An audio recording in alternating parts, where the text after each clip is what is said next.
সে এসে বলছে, মুহাম্মদ, ওই যে দূরের খেজুর গাছ, সেটা যদি বলে তুমি আল্লাহর নবী, তাইলে আমি কালেমা পড়বো।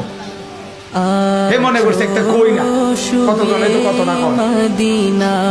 আল্লাহ নবী সাল্লাল্লাহু আলাইহি ওয়াসাল্লাম বললেন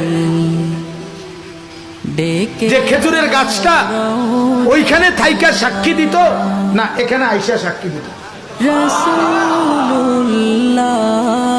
ওই লোক অবাক হয়ে গেল, বলল, আই মুহাম্মদ, কি বলতেছ?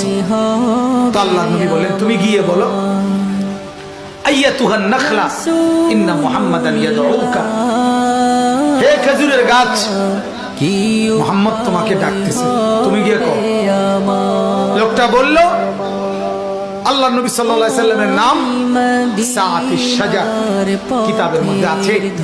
মানুষের বাচ্চা যেভাবে হাঁটে, খেজুরের গাছ এভাবে হাইটা আল্লাহ নবীর সামনে আয়েশা বলছে, আমি সাক্ষ্য দিচ্ছি আপনি মুহাম্মদ আল্লাহর রাসূল। ওই লোক কালেমা পড়ে মুসলমান।